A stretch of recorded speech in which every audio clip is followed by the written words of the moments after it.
I have an unspoken rule of thirds when it comes to videos like these. I feel like if you talk about the same thing more than once, then you're prone to make the same points and jokes. So this is going to be my last go around. With that said, you guys know the drill. My name is Alpha, I love Brawlhalla, and these are the worst types of Brawlhalla players, Volume 3. Let's get started. Number 1, Queen Knight players. Queen Knight players hardly count as players. They're some of the most unintimidating people you'll fight unranked. They have something called SIG dependency.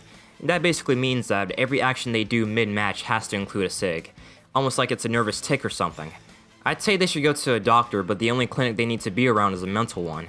I've never seen people so afraid to play neutral before. Here's the 2v2 match with a Queen Knight, and I'm just gonna walk you guys through what happened. So the match starts and the opposing team is scrambling for a weapon, you know, cause they're bitches. It's only natural for them. But look closely to what the Queen Knight does. After failing to hit my teammate with a normal attack the first time, she then quickly goes for a SIG. And you might say that's not too bad, and fair enough, but keep watching though. She goes past my teammate to only accidentally hit her own. Then she realizes this, she turns around and picks up a new weapon. Let's play a little game of multiple choice, shall we? Is she either gonna A, SIG, B, throw out a Qatar combo, or C, SIG? Let's find out. Ding ding ding, she threw out a SIG. It seems like the only attacks she was able to land were from SIGs. Huh. Gee, it's almost like that's all Queen Knight players know how to do. Who would have thought? Here in example 2, I run over to fight her teammate, and she attempts to try to sneak me. Now, notice I say attempt because she fails at this too. I'm damn near across the stage. Who are you SIGing? I just don't understand. If the move doesn't work the first time from that distance, then why the fuck would you try it 2 more times? It doesn't make any sense to me. Queen Knight players, is everything okay at home? I'm genuinely concerned. Number 2, Cannon players. You guys remember when I said Scythe players are racist?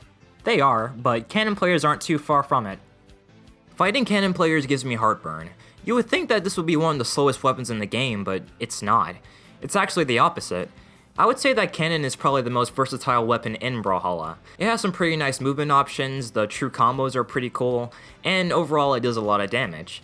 I'm more afraid to fight a good Cannon player than I am a good Scythe player, mainly because there are no good Scythe players because that weapon carries.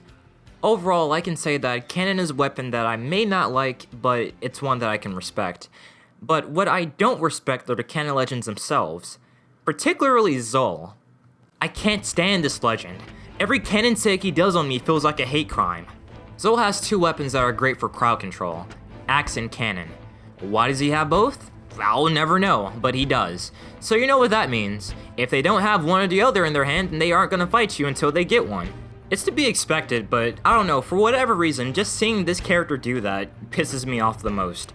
I want to end off this segment of the video with the question to all Zul players out there. Where were you guys on January 6th?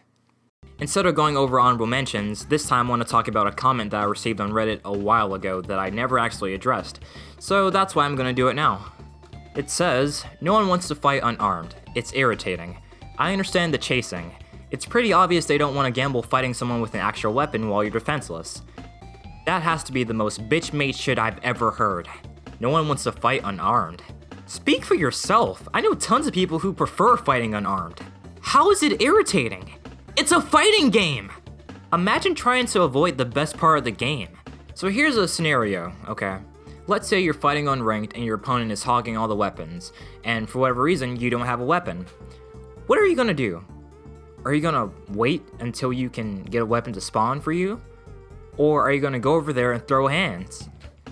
I know what I would do. But going off of his response, the popular thing to do is just wait until one spawns for you. That's so boring. In my opinion, the best thing about Brawlhalla is that it basically lets you pick how you want to play. If you're a person who wants to fight unarmed, then there are combos that can work for that. If you like fighting with only weapons, then that can work for you as well. But the cool thing is, there are times in matches where you can capitalize on both playstyles. But if you're going out of your way to actively avoid one of these, then I feel like you're missing out on the complete Brawlhalla experience. I don't know, maybe I just don't know what I'm talking about. Let's move on. Number 1, Thatch Players. I'm fully convinced that if you pick this character, then you just want to be toxic. Every single Thatch player I encounter on Ring is always doing the same exact thing. Either they spam the gun down sig or they spam the sword side sig. You guys have other moves. Try using them. And yeah, you can say that, well, if you know what they're gonna do, then you can just punish it and blah blah blah blah blah blah blah blah. Yeah, sure, you're technically right, but on 2v2s, when you have to worry about like 3 other people on the stage, that shit's kinda difficult to do. Oh man, and if a Thatch player catches you off stage with guns, expect constant cannonball fire until they kill you. That's their favorite edgeguard move. I hate Thatch players. But I'd rather be a Thatch player than a Diana player.